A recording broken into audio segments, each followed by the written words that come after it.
Chapter 15 Waves Part 2 Standing Wave and Normal Modes. Standing wave എന്താണെന്ന് നമ്മൾ നേരത്തെ പറഞ്ഞു. സെയിം ആംപ്ലിറ്റ്യൂഡും സെയിം ഫ്രീക്വൻസിയും ഉള്ള രണ്ട് വേവ്സ് ഓപ്പോസിറ്റ് ഡയറക്ഷനിൽ ട്രാവൽ ചെയ്യുമ്പോൾ ഉണ്ടാവുന്ന വേവിനെയാണ് സ്റ്റാൻഡിങ് വേവ് എന്ന് പറയുന്നത്. അപ്പോൾ ഒരു വേവ് പോസിറ്റീവ് ഡയറക്ഷനിൽ സഞ്ചരിക്കുകയാണെങ്കിൽ മറ്റൊരു വേവ് എന്ത് ചെയ്യണം? നെഗറ്റീവ് ഡയറക്ഷനിൽ സഞ്ചരിക്കണം. അപ്പോൾ ഇവിടെ പോസിറ്റീവ് എക്സ് ഡയറക്ഷനിൽ സഞ്ചരിക്കുന്ന ഒരു വേവിനെ നമുക്ക് ഈ രീതിയിൽ റെപ്രസെന്റ് ചെയ്യാം. y1 is equal to a sin 2 pi by lambda into vt minus x. അപ്പോൾ ഇവിടെ നമ്മൾ ശ്രദ്ധിക്കേണ്ടത് y1 എന്ന് പറഞ്ഞാൽ അതിന്റെ ഡിസ്പ്ലേസ്മെന്റ് ആണ്, ഇസ് ഈക്വൽ ടു a നമുക്കറിയാം ആംപ്ലിറ്റ്യൂഡ് ആണ് വരുന്നത്. അതുപോലെ തന്നെ ഇവിടെ മൈനസ് എക്സ് ആണ് വരുന്നത്. മൈനസ് എക്സ് ആവുന്ന സമയത്ത് ഏത് ഡയറക്ഷൻ ആണ് വരുന്നത്? പോസിറ്റീവ് എക്സ് ഡയറക്ഷൻ ആണ്. അപ്പൊ ഇങ്ങനെ ഒരു ഇക്വേഷൻ തന്നിട്ട് അപ്പൊ ഇവിടെ മൈനസ് വാല്യൂ ആയിരിക്കും, എന്നിട്ട് ചോദിക്കും ഇത് ഏത് ഡയറക്ഷനിലാണ് സഞ്ചരിക്കുന്നതെന്ന്. അപ്പൊ ഏത് ഡയറക്ഷനിലാണ്? Positive X ഡയറക്ഷനിലാണ്. ഇപ്പൊ വേവ് ലെഫ്റ്റിൽ നിന്ന് റൈറ്റിലേക്ക് വന്നു. ഇനി റൈറ്റിൽ നിന്ന് ലെഫ്റ്റിലേക്ക് ഒരു വേവ് വരും, അതിനെ നമ്മൾ റിഫ്ലക്റ്റഡ് വേവ് എന്ന് വിളിക്കുന്നു. ആ വേവിനെ നമുക്ക് y2 is equal to minus a sin 2 pi by lambda into vt plus x. അപ്പൊ ഇവിടെ മൈനസ് സൈൻ വന്നു, അതുപോലെ തന്നെ ഇവിടെ വി ടി മൈനസ് എക്സിന് പകരം ഏത് വന്നു? V T plus X. അപ്പൊ വി ടി പ്ലസ് എക്സ് ആകുമ്പോൾ എങ്ങനെയാണ്? റിഫ്ലക്റ്റഡ് വേവ് ആണ്, അല്ലെങ്കിൽ നെഗറ്റീവ് എക്സ് ഡയറക്ഷനിലാണ് സഞ്ചരിക്കുന്നത്. ഇനി ഇത് രണ്ടും കൂടി കമ്പൈൻ ചെയ്യുന്നു, അപ്പൊ നമുക്ക് റിസൾട്ടന്റ് വേവ് ഉണ്ടാവുന്നുണ്ട്. അതിന്റെ ഡിസ്പ്ലേസ്മെന്റ് എന്ന് പറയുന്നത് നമ്മൾ പഠിച്ചു, ഇൻഡിവിജ്വൽ ഡിസ്പ്ലേസ്മെന്റുകളുടെ വെക്ടർ സമാണ്. അതായത് y1 ഉം y2 കൂടി കൂട്ടിയതാണ്. ഇത് രണ്ടും കൂടി കൂട്ടുമ്പോൾ സോൾവ് ചെയ്യുമ്പോൾ നമുക്ക് കിട്ടുന്ന ഫൈനൽ ആൻസർ എങ്ങനെയാണ്? y is equal to minus 2a sin 2 pi x by lambda cos 2 pi vt by lambda. ഇതാണ് നമുക്ക് ഇത് രണ്ടും കൂടി കൂട്ടുമ്പോൾ നമുക്ക് കിട്ടുന്ന ഫൈനൽ ആൻസർ. അത് അങ്ങനെ പഠിച്ചാൽ മതി. y is equal to minus 2a sin 2 pi x by lambda cos 2 pi vt by lambda. ഈ റിസൾട്ടന്റ് വേവ് നമുക്ക് കിട്ടി. ഈ റിസൾട്ടന്റ് വേവില് നമ്മൾ നോക്കുക, ഇതില് x എന്ന് പറയുന്നത് ഇവിടെ നിന്നുള്ള എക്സ് ആക്സിലുള്ള ഡിസ്പ്ലേസ്മെന്റ് ആണ്. ഈ പോയിന്റിലെ എക്സ് എന്നിന്റെ വാല്യൂ 0 ആണ്. അതുപോലെ തന്നെ ഈ പോയിന്റിൽ എക്സിന്റെ വാല്യൂ L ആണ് വരുന്നത്. ഈ രണ്ട് പോയിന്റിലും ഡിസ്പ്ലേസ്മെന്റ് പറഞ്ഞാൽ മീൻ പൊസിഷനിൽ മുകളിലേക്ക് അല്ലെങ്കിൽ താഴത്തേക്കുള്ള ദൂരമാണ് വരുന്നത്. അത് 0 ആയിരിക്കും.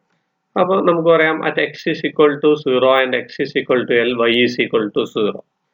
അപ്പൊ ഇവിടെ ഈ ഇക്വേഷനിൽ നമ്മൾ എന്ത് ചെയ്യുന്നു പറഞ്ഞാൽ ഈ എക്സിന് പകരം നമ്മൾ 0 അല്ലെങ്കിൽ L കൊടുക്കുന്നു. അപ്പൊ L കൊടുക്കുകയാണെങ്കിൽ ഇതിന്റെ വാല്യൂ എന്തായിരിക്കും? വൈയുടെ വാല്യൂ 0 ആവും. അപ്പൊ സൈനിന്റെ ഈ വാല്യൂ എന്തായിരിക്കണം? 0 ആയിരിക്കണം. സൈനിന്റെ ഈ വാല്യൂ 0 ആണെങ്കിൽ 2 pi x by ലാംഡയുടെ വാല്യൂ എന്തായിരിക്കണം? n പൈക്ക് ഈക്വൽ ആയിരിക്കണം. ഇന്ന് നമുക്ക് പൈ കട്ട് ചെയ്യാൻ പറ്റും. അപ്പൊ ലാംഡയുടെ വാല്യൂ കിട്ടി 2l/n. നോക്കുക, പൈ കട്ട് ചെയ്ത് കഴിഞ്ഞു. ലാംഡ നമ്മൾ ഇവിടുന്ന് ഇങ്ങോട്ട് കൊണ്ടുപോയി, n നേരെ താഴത്തേക്ക് വന്നു. അപ്പൊ ഇവിടെ വരിക 2l/n ആണ്. ആ 2l/n ആണ് ഇവിടെ എഴുതിയിരിക്കുന്നത്. അപ്പൊ lambda is equal to 2l/n ആണ് വരുന്നത് ആരുടെ? സ്റ്റാൻഡിങ് വേവിന്റെ വേവ് ലെങ്ത്. ഇനി നമ്മൾ ഫ്രീക്വൻസി കാണാണ്. ഫ്രീക്വൻസി കാണാനുള്ള ഫോർമുല അറിയാം, v/ലാംഡയാണ്. ലാംഡയ്ക്ക് പകരം നമ്മൾ എന്ത് കൊടുക്കുന്നു? 2l/n. അപ്പൊ എന്ത് ചെയ്യുന്നു പറഞ്ഞാൽ n നേരെ മുകളിലേക്ക് വന്നു. അപ്പൊ nv/2l. അപ്പൊ ഫ്രീക്വൻസിക്കുള്ള ഫോർമുല കിട്ടി. Frequency is equal to nv/2l. അപ്പൊ സ്റ്റാൻഡിങ് വേവിന്റെ വേവ് ലെങ്തിനുള്ള ഫോർമുല കിട്ടി 2l/n. അതുപോലെ തന്നെ ഫ്രീക്വൻസി ഉള്ള ഫോർമുല കിട്ടി nv/2l. ഇത് നമ്മൾ കൃത്യമായിട്ട് നമുക്ക് അറിഞ്ഞിരിക്കേണ്ടതാണ്.